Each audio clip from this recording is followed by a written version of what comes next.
welcome everyone. Today we have our another new episode, and this session we will discuss about glass ceiling factors in technology corporations. We have our famous speakers, Madam Dulcie, Professor David Smith, Madam Ali Rice, Mr. Dan, Mr. Adam, and Professor Donald.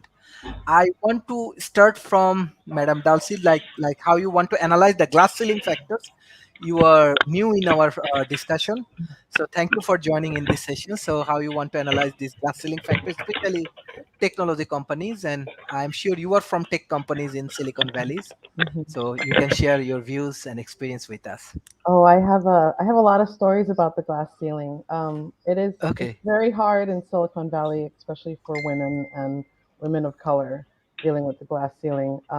But I feel glass ceiling affects most people in the sense when they are working in positions that they feel they have greater value or greater ability than those positions, and they're being held back for whatever reason, whether it's bureaucracy, politics, or you know, some sort of nepotism that is holding them back. But the glass ceiling is an issue we all face, and even more so in communities that don't have access to education and the means to break free out of their community to learn new things and discover new things about life. So that's my view of it. I would like to hear others. Thank you, ma'am. Madam Ali Rice, what's your view about glass ceiling factors? Yeah, because I think the tech industry and the sciences and maths generally has always been, so, they run. We've worked with an engineering program that's called the Small Peace Foundation that encourages women to go to an engineering background because it tends to be quite a male dominated industry. And I don't think it's because women aren't capable of being part of the world. It's just maybe, sometimes they're attracted to, other areas. And I think that there's an ongoing underlying um, thought that kind of maths and science is kind of hard subjects, and then the softer skills like arts and history, it's kind of, so that there's quite divisive ways of viewing things as well. And it's kind of the interconnection of subjects and the way the world works that matters, and the tech industry is kind of a way of kind of realizing that kind of interconnection. So I think so sometimes I think it's kind of choice, and sometimes it's because those kind of arenas are already male dominated, and we live in quite a patriarchal system. So we've kind of made some progress, but there's still some to make. So yeah, and there's women leadership's very different, isn't it? So I think it's yeah, I think there's kind of room for things to change, but change takes time, doesn't it? So it's not, and systematic change needs to happen, as things kind of move forward. So yeah. Mhm. Thank you. Professor David Smith, you are from a technology company, you are CTO. So how you want to analyze these glass ceiling factors and how your companies actually handle these glass ceiling issues. And if you have some great leaders from like women leaders inside your company, you can share your experience with us. Well, Sharif, thank you. You're right. With inside our holding company, one of our portfolio companies, which is a company that is focused on social emotional learning, both in the school systems, in special audiences, and even in the senior citizen environment, is a woman-led company, woman CEO. Actually, the majority of the senior folks, besides myself, are women in the company.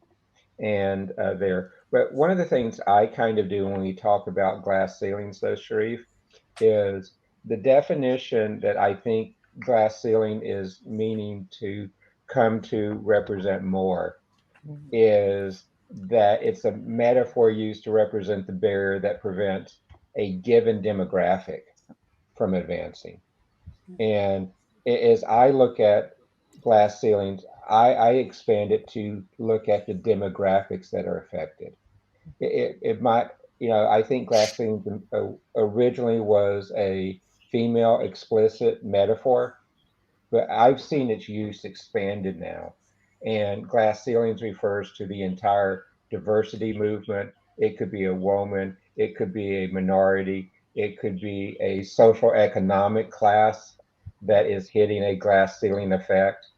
And that's kind of how I think society's beginning to evolve and take into account the glass ceiling metaphor. And I see that as being a very positive thing going forward, is that we're beginning to see results where the metaphor started, as you're seeing more and more females and more roles. In fact, the board for the company that we referenced earlier, Sharif Universal Tutor, only has one male on the board. All the other board members are female, for example. But one of the challenges you have when you start looking at a metaphor like glass ceiling that affects so many demographics is that you want to make sure that while you respect the glass ceiling effect, you need to also be encompassing with the others around it too. So the challenge sometimes is the pendulum swings too far in one direction. And then sometimes they'll swing equally far back in the other. What you want to do is keep it somewhere in that middle, where that everyone is represented fairly, and that you make sure that the various stakeholders and the very demographics are represented. And as a business leader, I think that's my goal, is to represent fairly the various demographics that metaphor represents. Mhm. Excellent, excellent, Professor. Actually, one of my PhD actually based in glass ceiling factors. I do research in glass ceiling factors in Malaysian University. So I believe that it's come up with some excellent solution. But definitely, I love to learn more from different perspective. Especially, I'm sure our audience they will learn different things. So, Mr. Dan, how you want to analyze, and especially you are also a politician. So, what view you have about these glass ceiling factors? That's right. Thanks, Sharif. I'm going to run again in Thousand Oaks, California for city council, having run twice before and doubled my vote count from 2018 to 2020 with no money. So I'm keeping the money out of politics by not spending any, which is one glass ceiling of politics, is that the average candidate spends, maybe 2 or 3 times what the job is going to pay. So that sounds a little suspicious. I think we should have probably stuck with a sortition system where political offices were filled by kind of a jury duty selection. Like you get a letter in the mail. Oh, guess what? You're going to be president this year. You're going to be mayor this month. But I am proposing kind of an interesting project. I call it the 10,000 Resolutions, 10,000 Cities project. Now, there are about 10,000 cities on our spaceship Earth, and you could say we have a fragile spaceship with a glass ceiling called an atmosphere and a gravity well. But at any rate, these municipal resolutions are often much easier to pass than traditional laws. You go to your public municipal council, your city council, and usually it's a one-page document with a title, and it has whereas, a bunch of reasons, and then therefore be it resolved, and then something you want the council to support. Now, of course, it doesn't have usually a force of law, but it has a bully pulpit function. It has an educational function. It has a civic engagement function. So there are probably millions of such resolutions out there. And what I'm going to compile is an open source archive of such resolutions that can be shared among the 10,000 cities of Earth. And hopefully we will use these resolutions to transcend the ultimate glass ceiling, which is us not going extinct on our planet here, which I think should be the priority of really every aware person. Maybe the Overton window hasn't quite moved enough to encompass the idea that, we're just as fragile as the dinosaurs were, and they're no longer around. And we actually are in a bottleneck where this may be the last chance to create a cosmic evolutionary destiny for the human species. So Anyway, let's get back to Earth a little bit. Women are outnumbering men in population, but there's all kinds of stakeholder equity gaps with women. They don't get the same pay as their male counterparts. They're not represented on boards and in lots of employment situations as men. California recently passed a law that says if you have a corporation, 3 of the board members have to be women. If it's a board of 6, or two of them have to be women if it's a board of 5. And these are good steps to restore and remediate past injustices. But hopefully, we can use things will resolve more naturally. Now, there are factors to take into account. Women have a longer lifespan than men. Women can have children, men can't. So, I mean, these are kind of inequity factors that need to be considered. I like the idea of conversations revolving around equity rather than equality. Equity means giving people what they need to succeed. Equality is kind of a dumb qualitative hammer approach rather than a scalpel approach to the problem. So I think all these things are on the table: stakeholder equity and the human's cosmic destiny, and our willingness to adopt sister cities and share good sister resolution ideas around the planet. So that's some initial thoughts on the idea, and thanks for letting me participate today. Thank you, Mr. Dan. Actually, really, it's very interesting. Actually, glass ceiling is a major issue, but from my personal experience, I saw from corporation, even in politics, even in academia, women actually playing a very good role. And when they get responsibility, let's say Prime Minister from New Zealand, she is doing excellent job even in these COVID situations and many crisis moment. I'm from Bangladesh. Even our Prime Minister Sheikh Hasina, I can remember our economy actually moved last 10 years, and because after when she came to the powers, she actually take a lot of initiative, develop lot of projects and everything. Some point I do discuss with Professor Donalds. Even in Malaysia, we saw that women actually playing a major roles for economical development. Even we are discuss about GDP, gross development progress, but unfortunately, in this GDP, we never count women contributions in economy properly.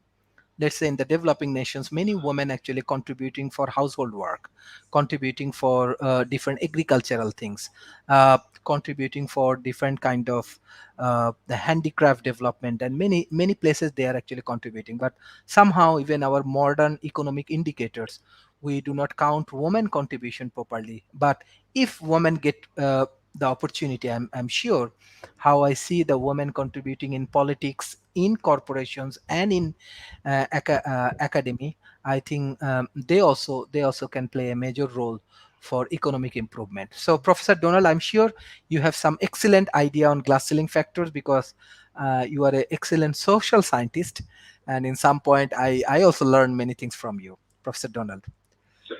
Well, I'd like to, yeah, I'm on. Okay. Yeah, it's very, very true that, that women's involvement is just increasing like crazy. I mean, the venture capital investment in women is the highest it's ever been. It's gone up to a stellar 2.8%. That's right. 2.8% of venture capital funding went to women this year. So we really have to be prepared to balance it, because just so incredibly much of it is going to women, right? I disagree.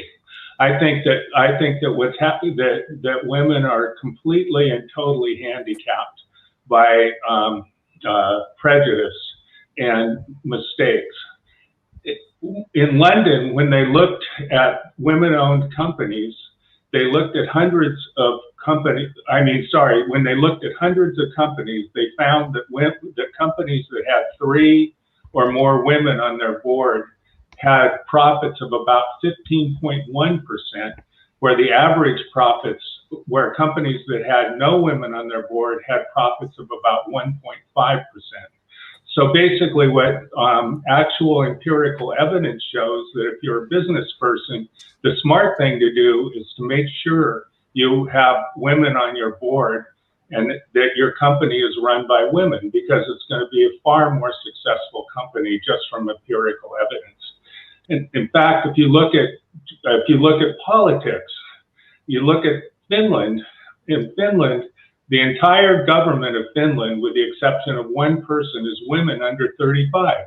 The prime minister of Finland is a woman under 35. Finland is a very successful country. It's the happiest country in the world. People are secure. People are extremely happy. Well, it's obviously happy.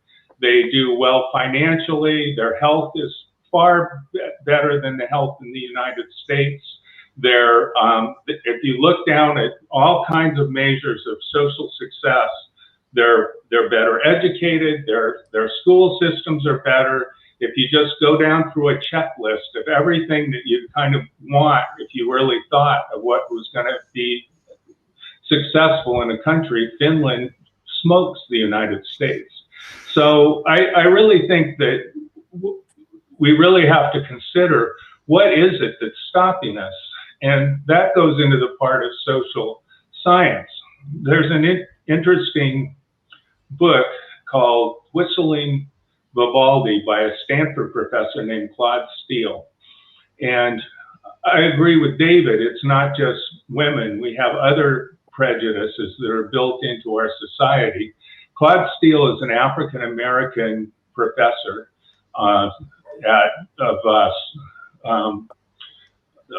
he's a social psychologist at Stanford, and he does funny things, interesting things. He grew up in kind of basically a ghetto in Florida, Hollywood, Florida, and so he can speak ghetto talk, but he also trained himself to speak very proper standard English.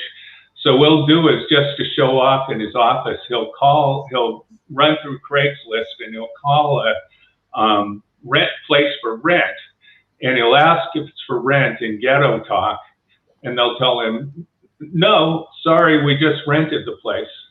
And then he'll wait a few minutes and he'll call back in his proper English and ask if he can rent the place, and they'll say, well, yeah, come on down and we'll show it to you. And you know, well, people are watching him do that. And his book, Whistling Vivaldi, what he mentions is some experiments that he's done where he gets groups of African-American students and he pairs them with identical white students, and he gives them tests, math tests, and he says, these are math tests.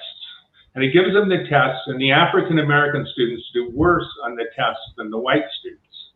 And then he does another match set, same thing, and he repeats this experiment a couple times to get it statistically valid. And he says, we're developing a quiz book for entertainment.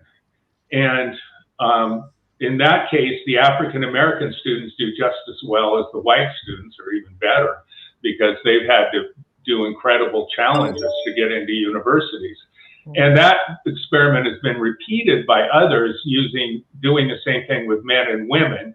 And again, the women actually do better than the men in that circumstance.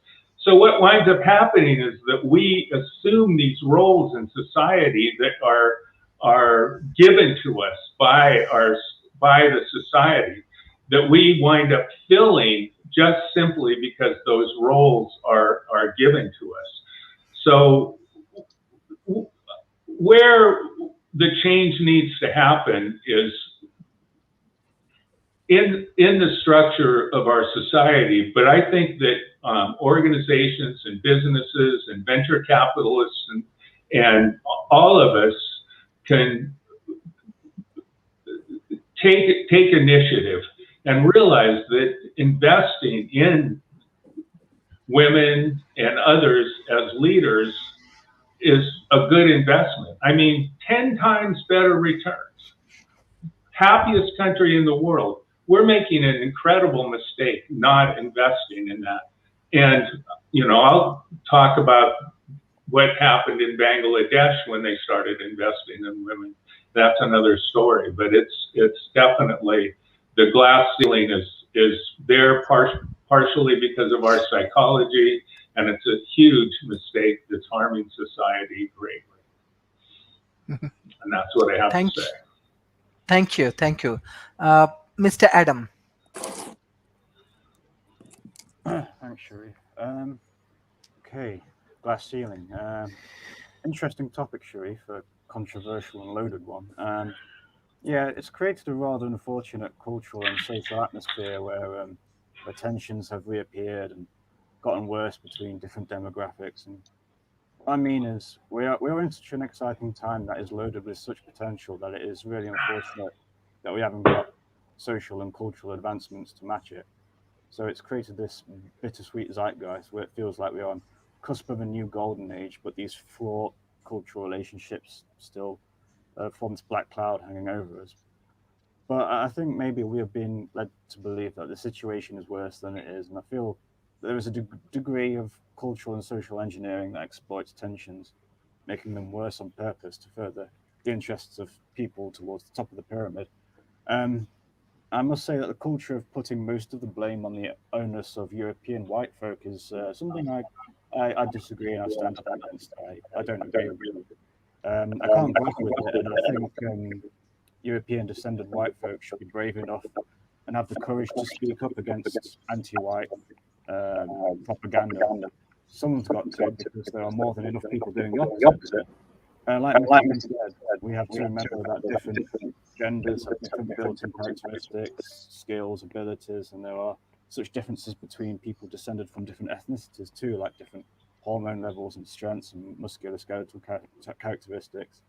But having said that, with the internet and digital communications and advancements in data recording and accessibility, historians are finding historical sources and records proving the influence of the great women behind the great men of history. Like recently, there was some posts circulating around social media about Karl Marx's wife and how she had a significant influence on his work, helping him edit and proofread his writing, helping his manuscripts reach publishers.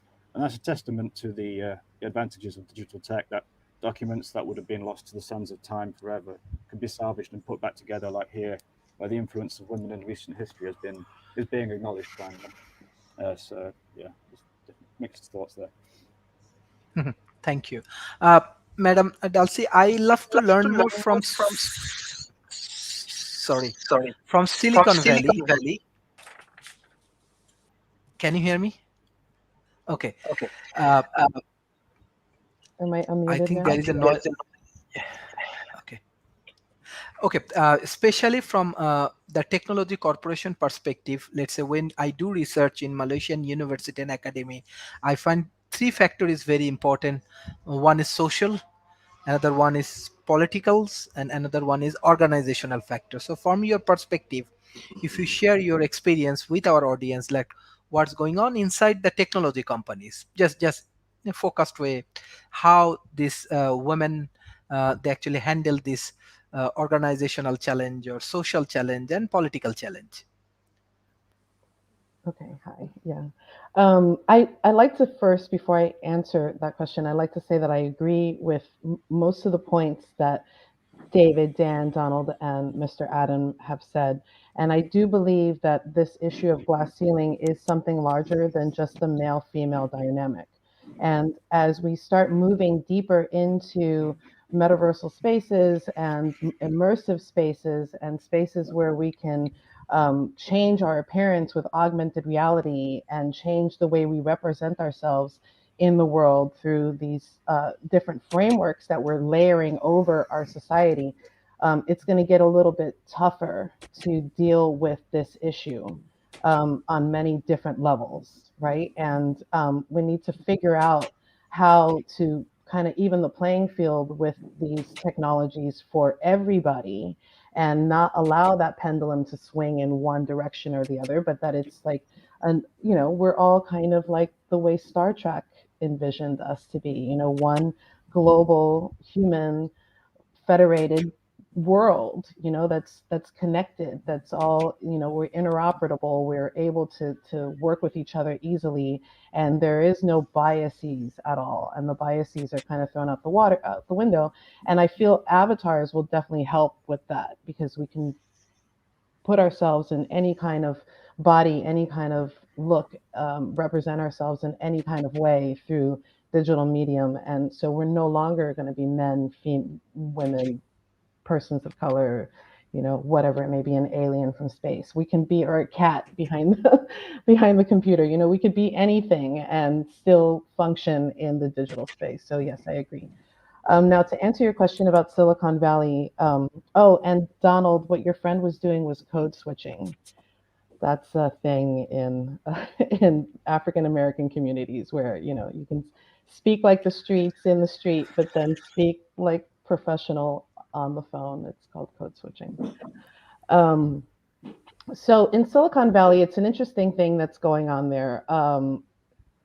There are a lot of professionals that are of color and women really kind of filtering into the scene, and I think a lot of it has to do, honestly, with the Me Too movement that kind of just kind of gutted Silicon Valley a little bit back in 2017 and 2018, where you had these big, heavy hitting guys who were, thought leaders and VCs and professors, totally getting taken down by these accusations of misogyny and, abuse or whatever it may be.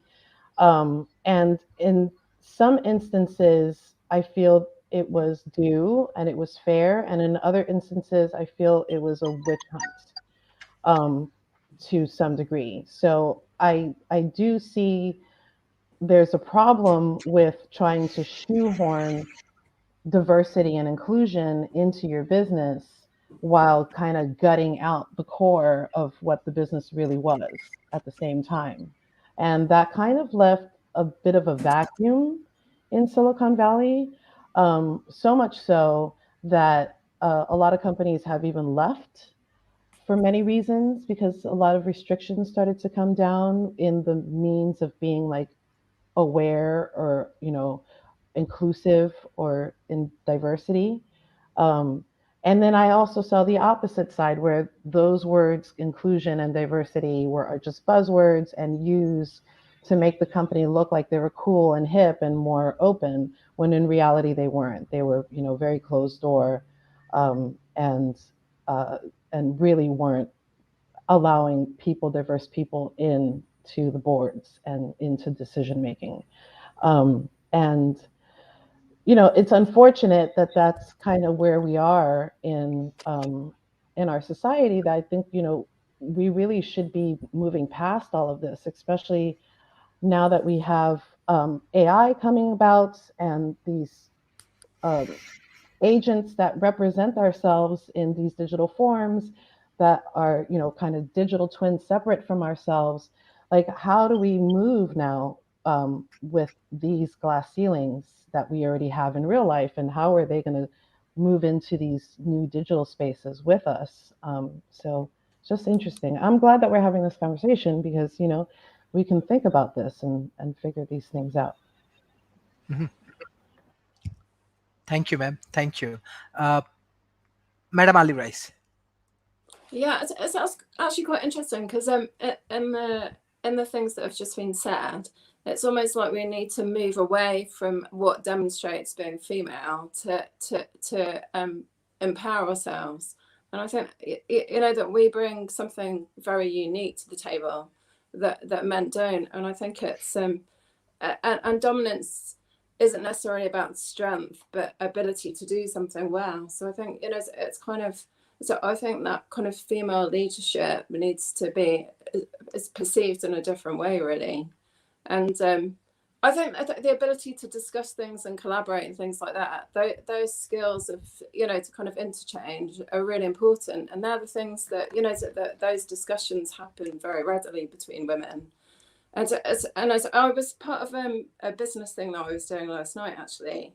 And I think it's the intangibles that, that we need to make connections with. So we need to think what's possible, as we innovate and think about new ways of doing things, because we're kind of stuck in old patterns, really. And the way forward is to try and synchronize things that kind of work effectively, that bring new ideas to the table, that kind of generate good practice and kind of embrace everybody. And I think that's things sometimes I think that we're very fixed on results so that we can prescribe what we're going to do instead of co-creating something that's a process. And I think creative processes actually engage people in a different way.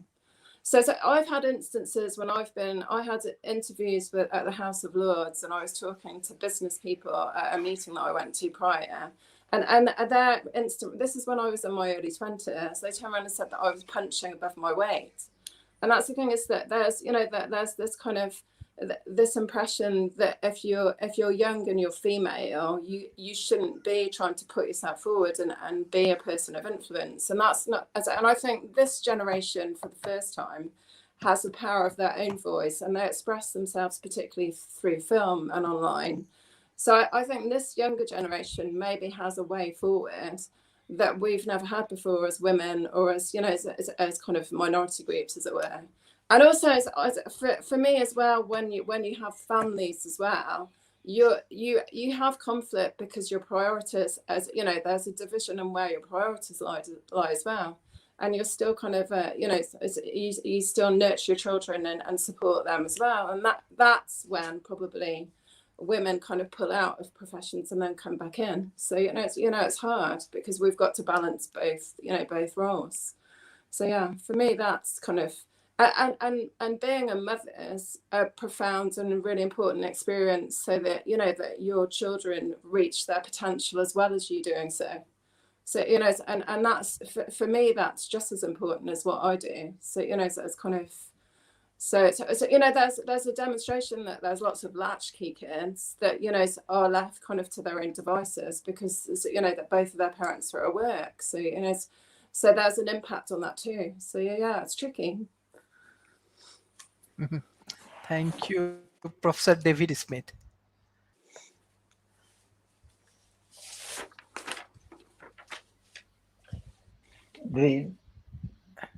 What's interesting to me is we've seen common threads during all these discussions, and the common threads coming together is how do we begin to better reflect society, better reflect what we're trying to do.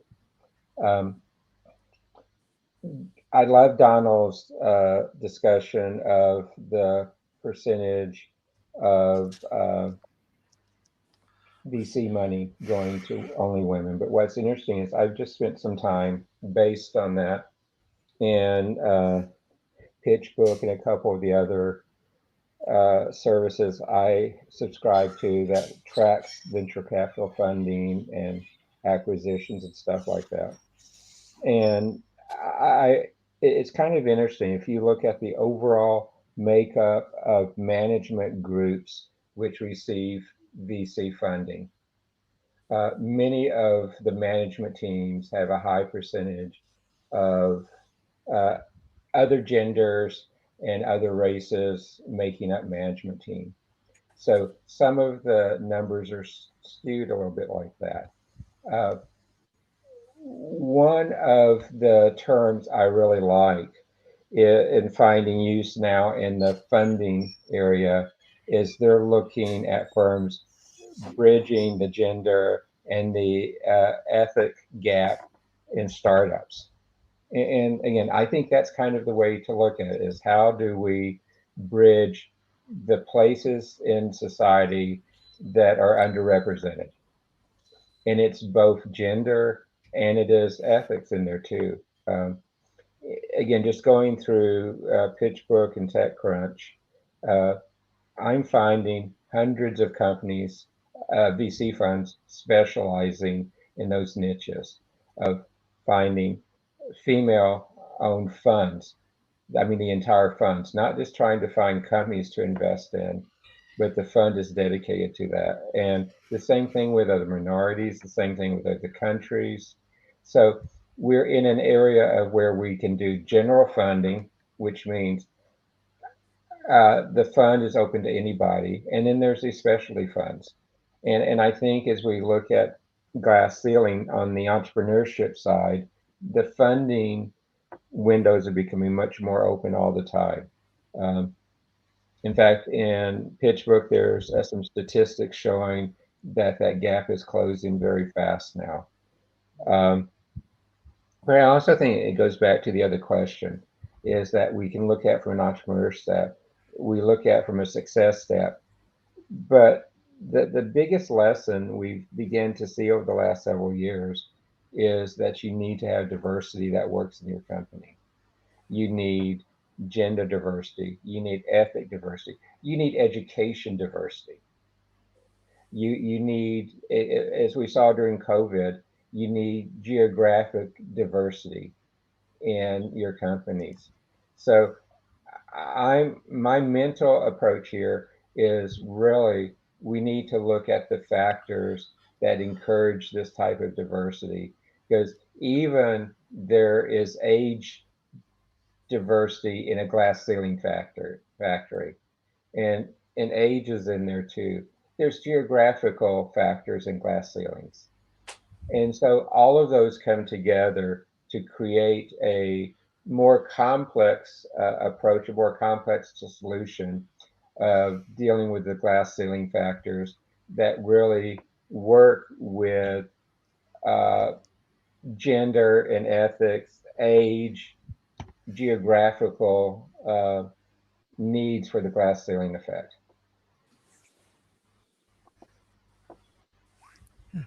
Thank you, Mr. Dan.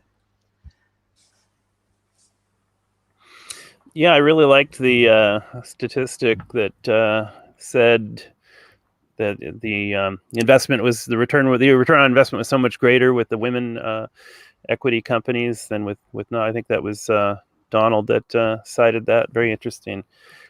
I think when we look at glass ceilings, they're not just external. They're often internal glass ceilings where we have something as in our consciousness that's called the default mode network, and it's kind of the thing that gives you the sense of being yourself from day to day.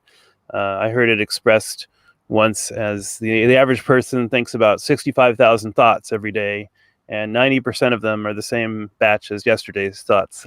So there's sort of a mental glass ceiling that we might be replaying tapes and scripts to ourselves that are really not letting us achieve our full potential. So it's always good to examine anything that's habitual. Anything that's an unexamined habitual behavior is really tantamount to a drug behavior. If you're doing something habitually in an unexamined way, you're kind of in a drug spiral with it. So it's important to do something new every day, to experience things that will decondition these habitual thought patterns. I've said before that the greatest neglected resource is our human resource. The way we're not letting people access their creativity in education. We have an education system that's still very geared toward producing compliant factory workers. It's based on a Prussian military academy structure that actually Horace Mann even had some anti-Catholic motivations for starting public education.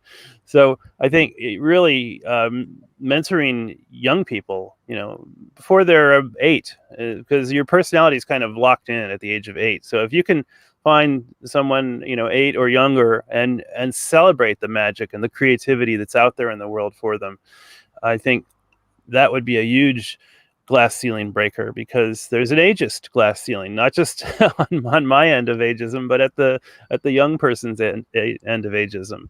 So lots of challenge and lots of opportunity, and I'm so glad to be able to participate today. Thanks again. Mm-hmm. Thank you, Professor Donald.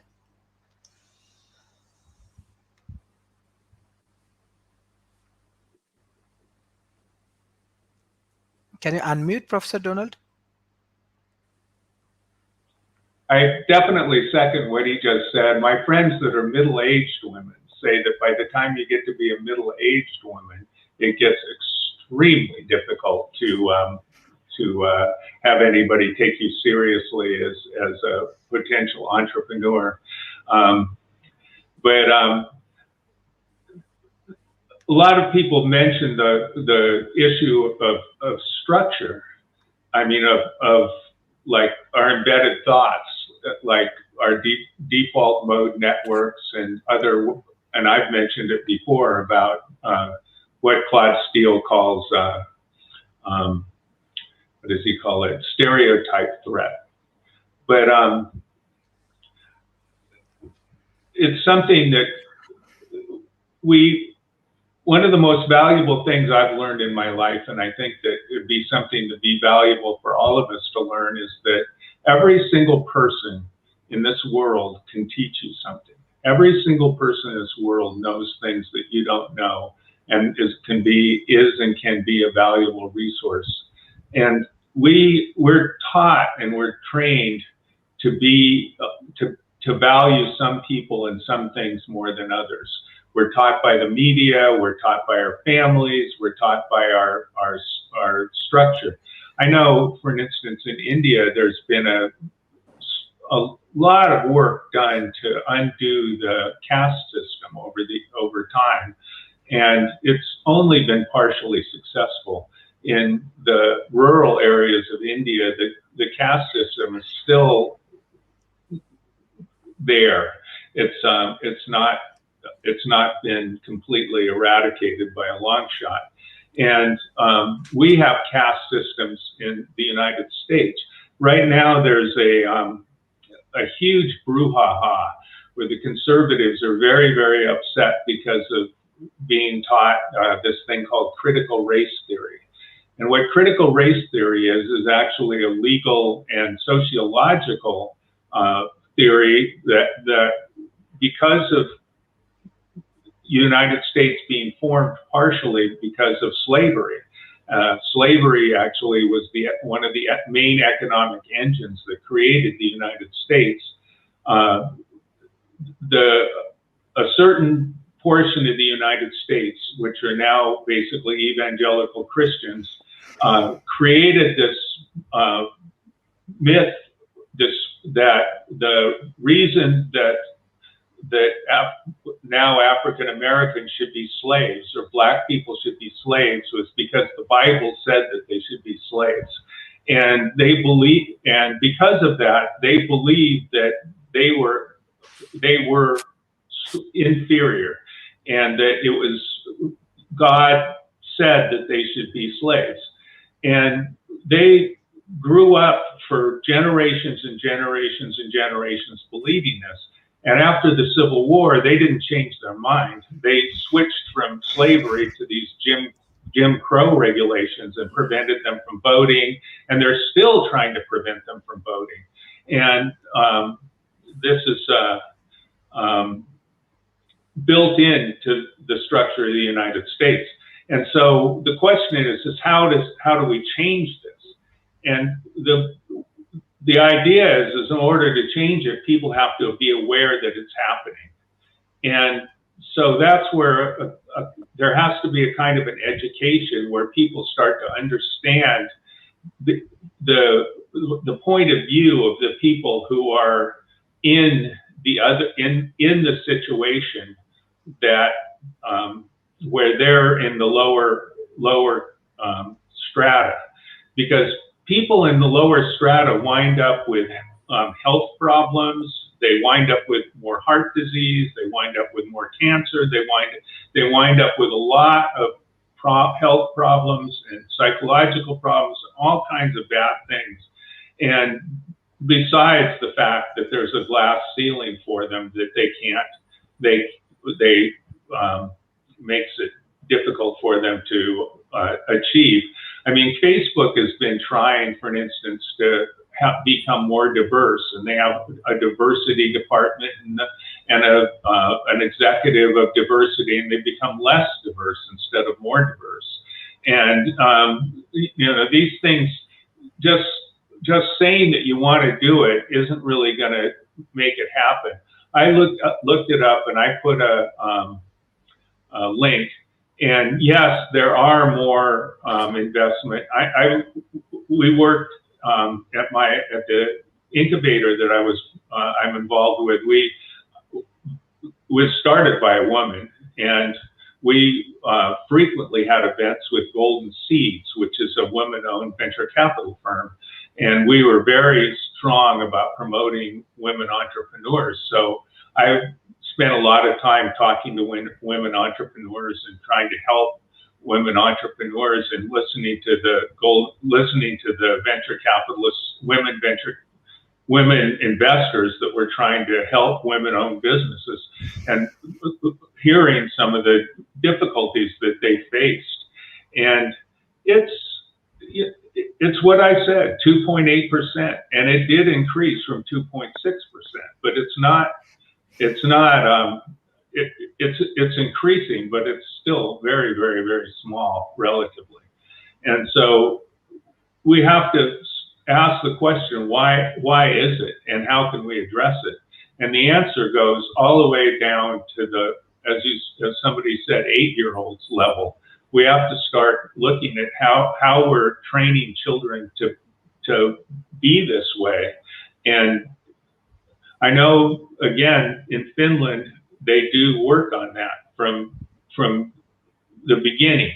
They have this whole concept of egalitarianism, where they believe in egalitarian society, and they play games, and they teach each other to try and understand each other's point of view, and they just try and make a society where people value each other. And we have a society in the United States where we believe that basically that people who do well.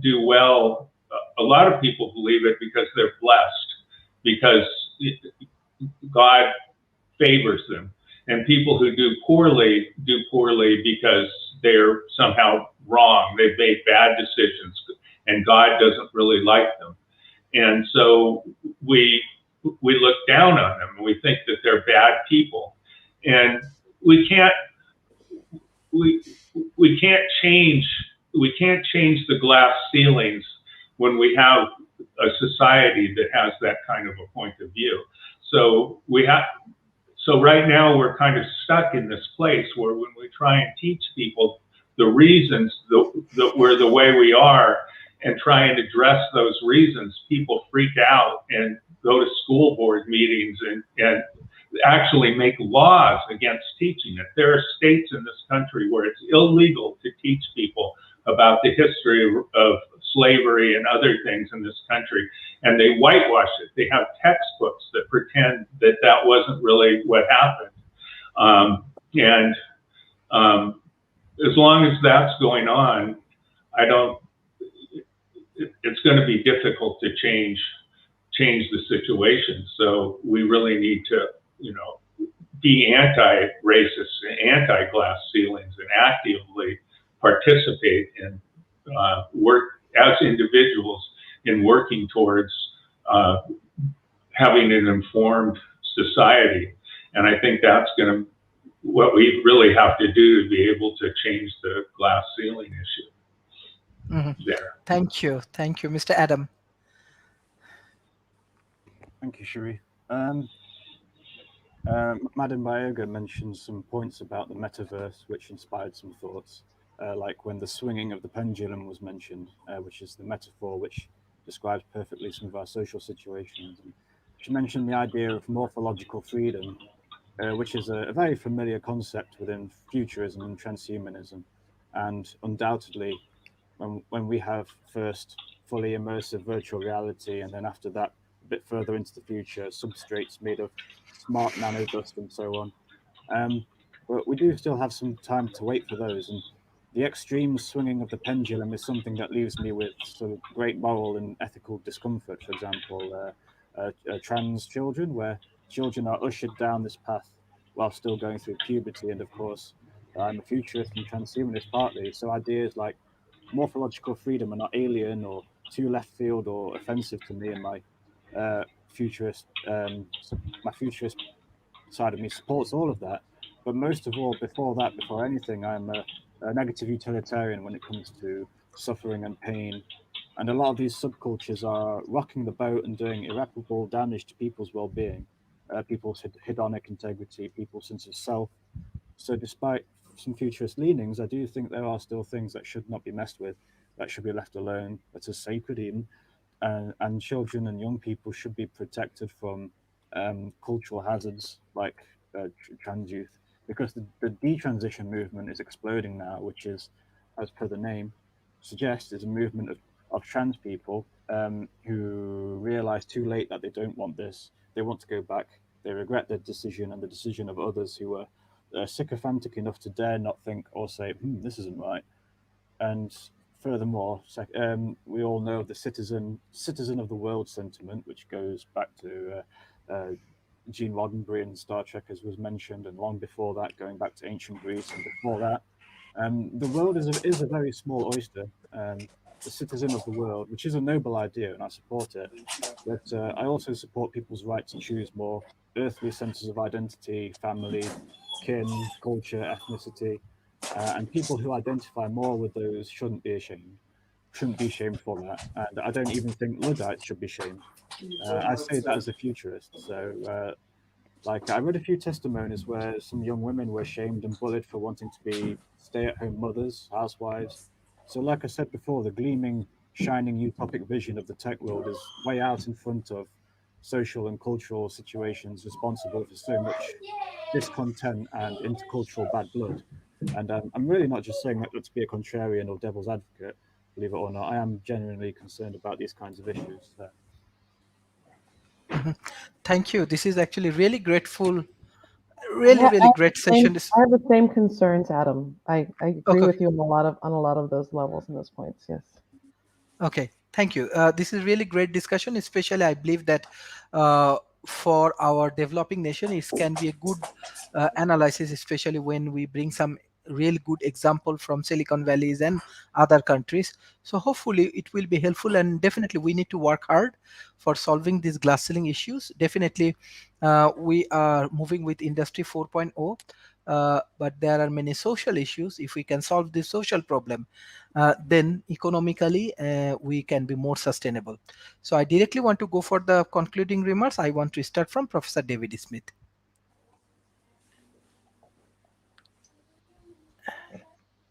Fantastic discussion as always, Sharif. I want to compliment you on bringing issues to the table that not only affect your region of the world, but really go much broader and across geographical boundaries, geopolitical boundaries, gender and equity boundaries as well.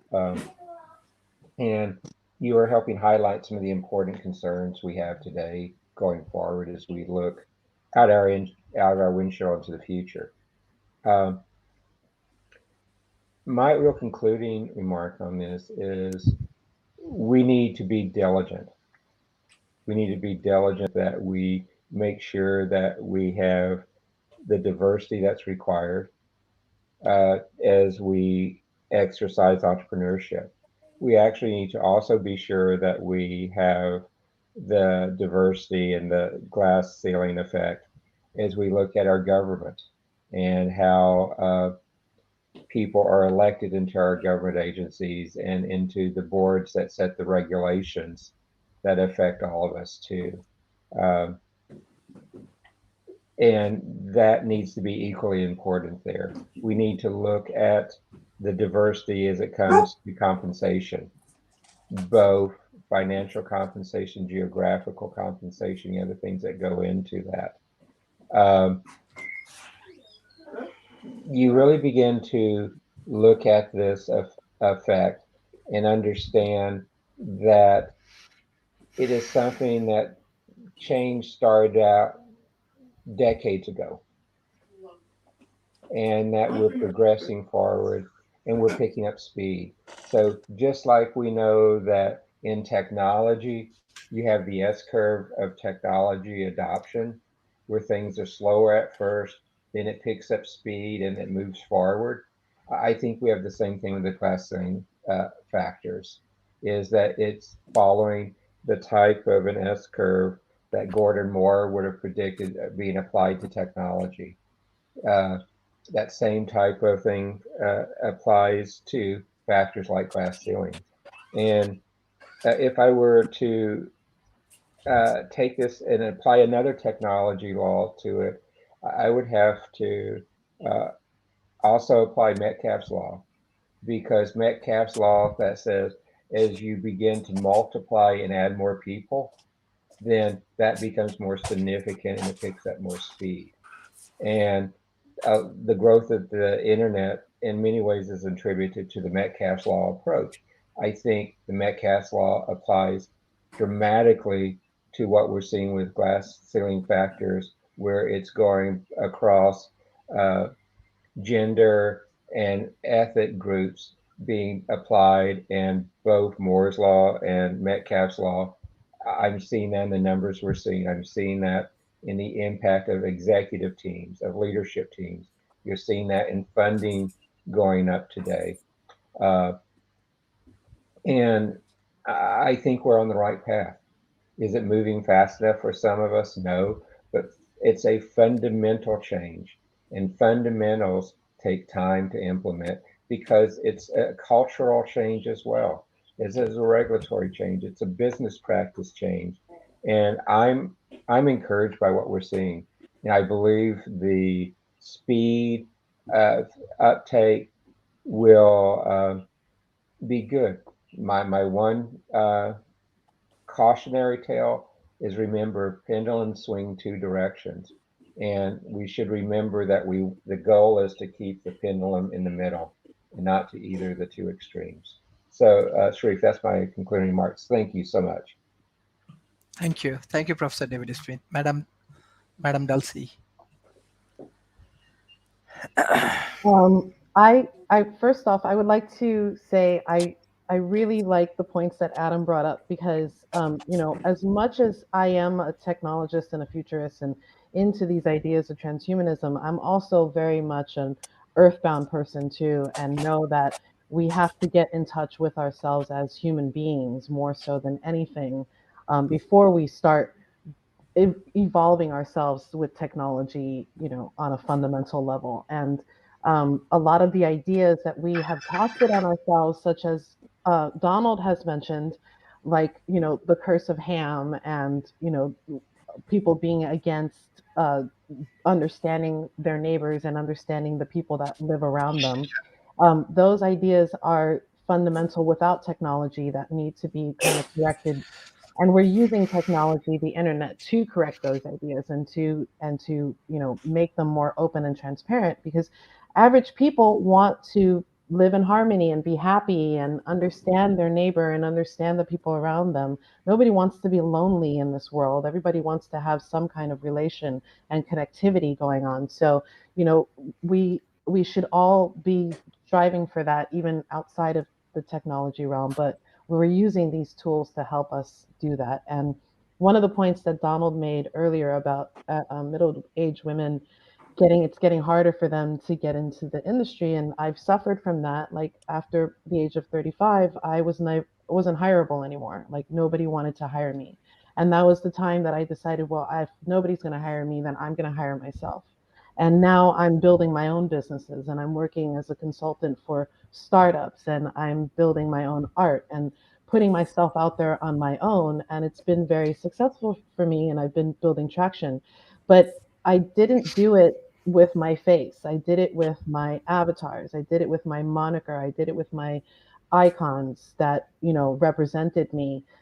Because I know the biases of me being a female and being a woman of color. I've been through it. I've been through the rounds of interviews that got all the way up to the person that I was going to work with directly. And the minute the camera turns on and they see my face, like, disappointment washes over them, and then I never get a call back. So I know what that means and how it feels. And I like to be a conduit to push and change all of that. So thank you for having me here.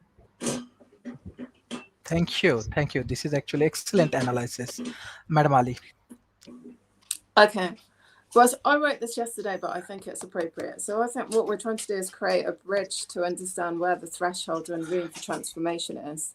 And when we harness that kind of power of natural creativity that goes beyond self-limitation and logic and the science of things, we'll get more depth and interconnection on where we go. And essentially, I just think to innovate, you have to change what you do to do something different that's more efficient and works better for everybody, and kind of is more fulfilling for whoever enacts it and who is affected by it. So I think, and for me, because I primarily work in education, the thing that makes the difference between children that achieve and that don't are those that believe that they can and those that believe that they can't.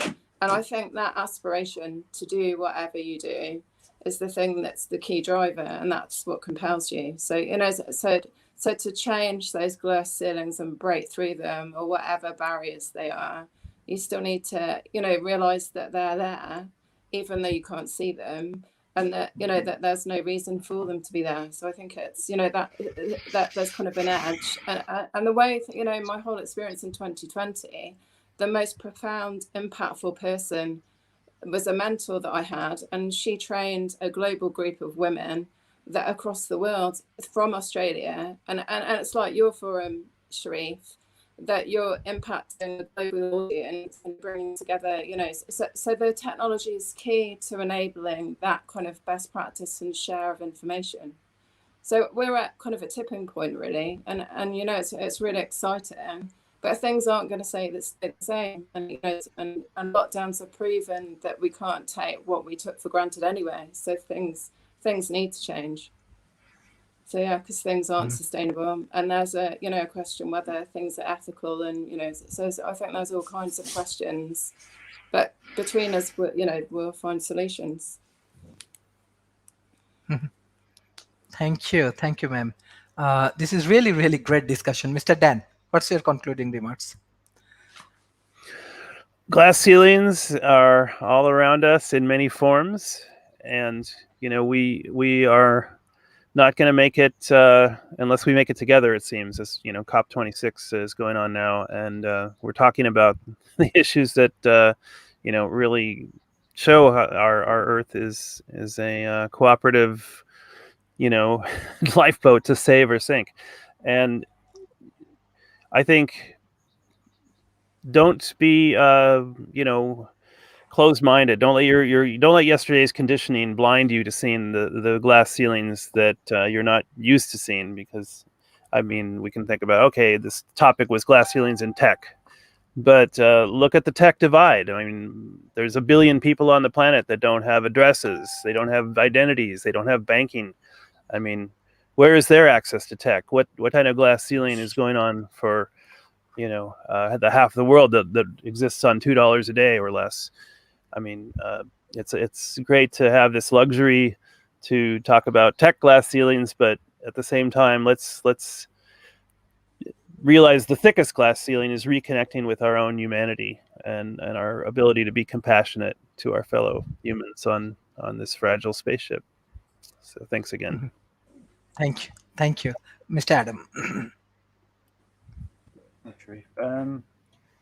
Yeah, Mr. Dan made a good point just then about people falling through the cracks, numbering into the millions. So we must do something about modern slavery and human trafficking and so on. And I just want to commend you as well, Sharif, for picking a topic that is not easy for people to approach, but we did it, and so we can all be commended for that. And I think we found some common ground, even if we have some, differing ideas or come from different angles. So yeah, and first, before we started, I was a bit anxious, but I feel quite relieved that we found some common ground. So yeah, we have to be fully human before we can become transhuman. That's what I'd like to say. Thank you. Thank you, Professor Donald. I just want to rain here for the first time in about 2 years, and so my internet connection.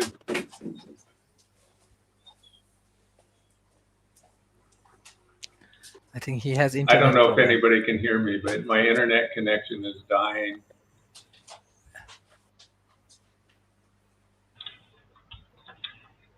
Looks like one drop of rain can knock Donald offline there. So kind of he needs to get that looked at. Okay. I'm sorry. I think he has internet problem. Just I just want to share some of the interesting aspect from my side, because I'm from developing nations. I have to face a lot of challenges. I share my article, what I published for my glass ceiling factor research. I do one PhD, because always from my student life, I always focus on those who are underprivileged, those who are backbenchers, those who are from grassroots level. I always love to focus, because I has to face that kind of challenges in my personal life. So two of the interesting aspect I just want to share because of motivational aspect. If you want to do study, you can see my research paper and articles. I believe that already different universities, many universities in Malaysia and Asia Pacific, they recognize my research. Beside that, I'm working with BBC.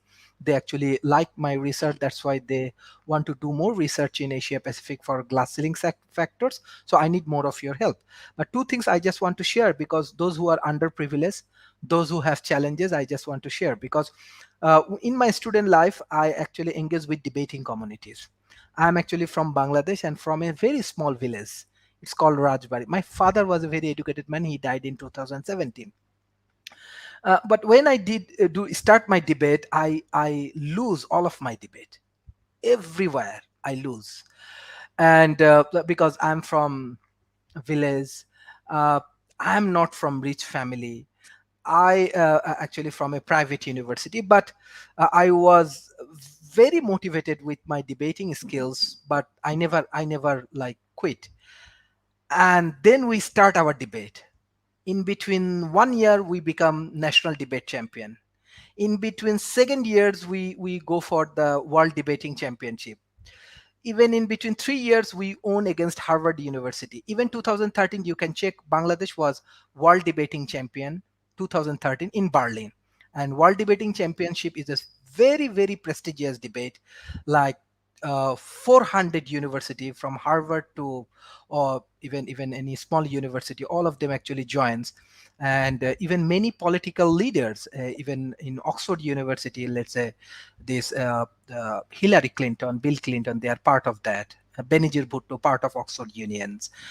Many famous scientists, researchers, and they are part of debating community. So I become so motivated. Even though this World Talent Economy Forum, I actually has to face lot. It's a thousand of rejection. But from my personal experience, I believe that if we can do hard work, we get the scope. That's why I want to share, uh, all of our women, if you do hard work and if you have confidence on you that you can do it, so definitely any of the challenges come, definitely you have to face a lot of challenges, but you will overcome. And I want to share the good news. Even today, from India, from Pakistan, and from Bangladesh, their prime ministers and the local office, they call that World Talent Economy Forum can help to rebuilding the relationship in South Asia, because they have many unrest, they have many political issues. So these things actually we do not get in 1 days. So even example, we have a very very exclusive event, this 25 Octobers, with this Malaysian climate change departments. And I believe that even a Malaysian government, they're heavily promoting our event, this World Talent Economy Forum event. And it's one of the prestigious event right now in Malaysia, because we are developing uh, great policy for Malaysian governments. And I'm not a Malaysian, I'm foreigners. So this is also another challenge. But I always believe that if you do hard works, definitely it pay off.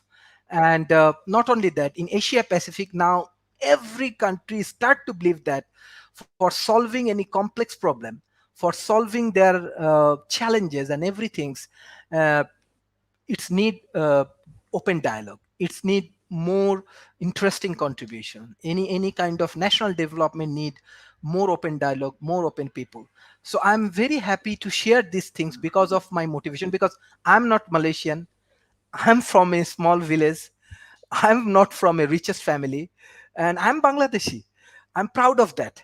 So if you have a dedications, if you have a if you want to do how to do hard works, if you have a better strategy, the world is yours.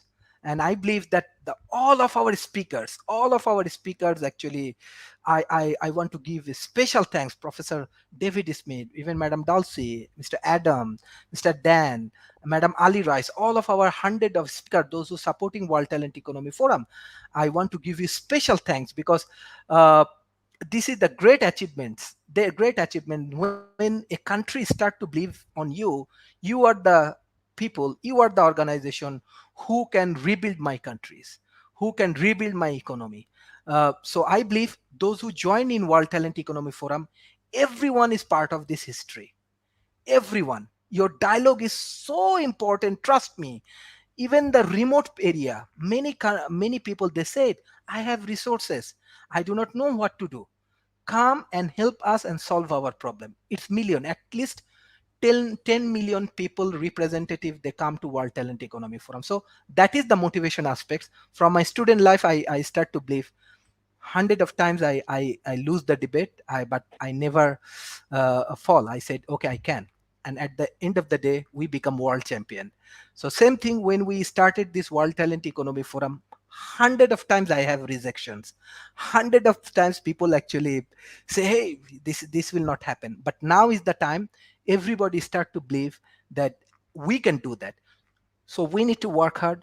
We need to work as a team. Professor David Speed, you are an excellent analyst. Trust me, you can change millions of people. Mr. Dan, you are an excellent politician. I know that you can change human life. Madam Dalsey, Madam Ali Rice, you have excellent creative mind. Your creative mind can change millions of women perception.